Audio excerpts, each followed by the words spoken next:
12 வயது சிறுமியை பாலியல் பலாத்காரம் செய்த வழக்கில் 20 ஆண்டு சிறை தண்டனை விதித்து தேனி போக்சோ சிறப்பு நீதிமன்றம் தீர்ப்பு வழங்கியுள்ளது. தேனி மாவட்டம் சின்னமனூர் காவல் நிலைய எல்லைக்குட்பட்டவரான முத்துப்பாண்டி என்ற இளைஞரின் உறவுக்காரர் வீட்டில் கடந்த 16/3/2022 அன்று தனியாக இருந்த 12 வயது சிறுமி பாலியல் பலாத்காரம் செய்ததாக பாதிக்கப்பட்ட சிறுமி தேனி அனைத்து மகளிர் காவல் நிலையத்தில் கொடுத்த புகாரின் அடிப்படையில் விசாரணைக்கு பின் போக்சோ சட்டத்தின் கீழ் வழக்கு பதிவு செய்யப்பட்டது.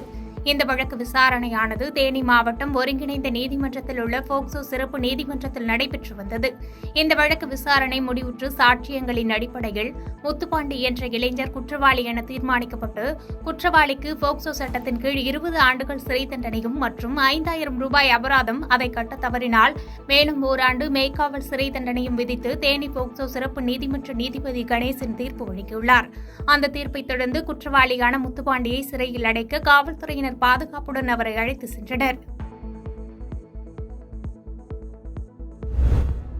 நெய்வேலி அருகே NLC வாய்க்காலில் மீன்பிடிக்க சென்ற 3 நபர்கள் மீது இடி தாக்கியதில் ஒருவர் உயிரிழப்பு, 2 பேர் உயிருக்கு ஆபத்தான நிலையில் மருத்துவமனையில் அனுமதி.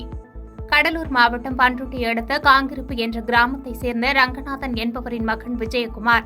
இவர் நெய்வேலி அருகே உள்ள மேல்பாதி கிராமத்தில் காசலிங்கம் என்பவரின் மகளை திருமணம் செய்துள்ள நிலையில் கடந்த 3 மாதங்களாக அதே கிராமத்தில் மாமனார் வீட்டில் வசித்து வந்துள்ளார்.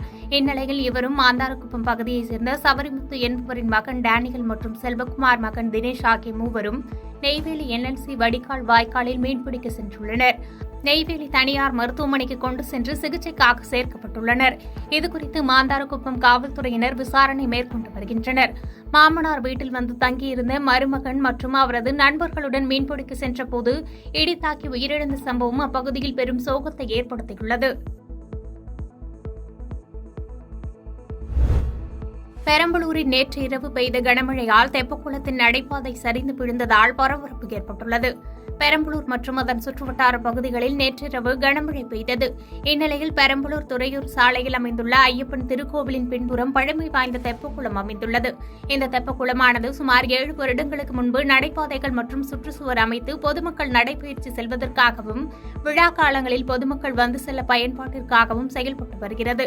இந்த நிலையில் நேற்றிரவு பெய்த கனமழையினால் தெப்பக்குளத்தின் நடைபாதையில் மழைநீர் ஆங்காங்கே தேங்கி நின்றதால் தெப்பக்குளத்தின் மண் ஈரப்பதத்தால் குளத்தின் ஒரு பகுதியில் நடைபாதை மற்றும் அதற்காக அமைக்கப்பட்டிருந்த சுவருடன் சரிந்து விழுந்ததால் பரபரப்பு ஏற்பட்டுள்ளது. பொள்ளாச்சி அருகே அரிய வகை நோயால் பாதிக்கப்பட்ட 4 வயது சிறுவன், ஒரே மகனின் உயிரை காப்பாற்ற போராடும் பெற்றோர்கள். கோவை மாவட்டம் பொள்ளாச்சி அடுத்த செம்மனாம்பதி கிராமத்தைச் சேர்ந்த தம்பதியர் விஜய் திவ்யா. இவர்கள் விவசாயம் செய்து வருகின்றனர். இவர்களது 4 வயது மகன் உதயதீரன் தசைநார் சிதைவு நோயால் பாதிக்கப்பட்டுள்ளார். 5 வயதுக்கு மேல் இந்த நோயின் பாதிப்பு அதிக அளவில் காணப்படும் என்பதால் இந்தியாவில் இந்த நோய்க்கு உயிர்காக்கும் மருந்து இல்லை என்று மருத்துவர்கள் தெரிவித்துள்ளனர். துபாயில் இந்த நோய்க்கு அமெரிக்கா மருந்து பயன்படுத்தி ஒருவரின் உயிரை காப்பாற்றியது தெரிந்து பெற்றோர்கள் துபாயில் உள்ள அந்த மருத்துவமனைக்கு சென்று தன் மகனுக்கு மருத்துவ பரிசோதனை நடத்தினர். இதில் நோயால் பாதிக்கப்பட்ட அந்த சிறுவனுக்கு மருந்தை செலுத்த அந்த நிறுவனம் ஒப்புதல் அளித்துள்ளது. இந்த நிலையில் மருந்தின் விலை 24 கோடியே 20 லட்சம் ரூபாய் எனவும் இந்த மருந்தை தன் மகனுக்கு 5 வயது நெருங்குவதற்குள் செலுத்த வேண்டும் என்று மருத்துவர்கள் கூறிய நிலையில் மகனின் உயிரை காப்பாற்ற மருத்துவ அறிக்கையோடு மருத்துவமனைகள் மற்றும் தன்னார்வ தொண்டு நிறுவனங்களை இளம் தம்பதி நாடி அலைந்து வருகின்றனர்.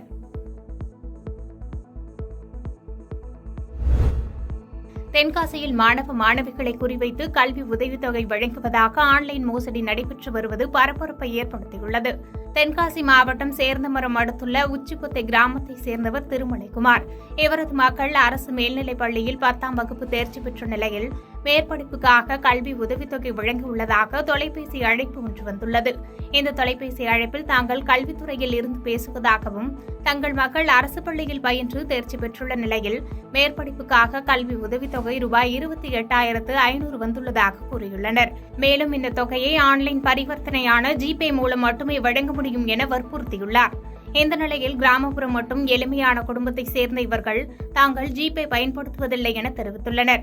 தொடர்ந்து சாதுரியமாக பேசிய அந்த நபர், உங்கள் உறவினர்கள் நண்பர்கள் அக்கவுண்டை கூறுங்கள் என கேட்டுள்ளனர். அதனைத் தொடர்ந்து ஜிபே ஸ்கேனர் மற்றும் OTP வாயிலாக ரூபாய் 60,000 திருடப்பட்டுள்ளது. அதேபோன்று மற்றொரு நபருக்கு ரூபாய் 40,000 திருடப்பட்டுள்ளது. இந்த நிலையில் இதுகுறித்த புகார் மனு சேர்ந்தமரம் காவல் நிலையத்தில் அளிக்கப்பட்டுள்ளது. அதன் பேரில் போலீசார் விசாரணையை தொடங்கியுள்ளனர். பாதகம் செய்பவரை கண்டால் நாம் பயங்கொள்ளலாகாது பாப்பா.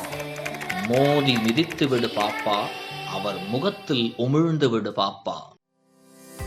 அண்மை செய்திகளை உடனுக்குடன் தெரிந்து கொள்ள இணைந்திருங்கள் இயம்நாடு தொலைக்காட்சியுடன்.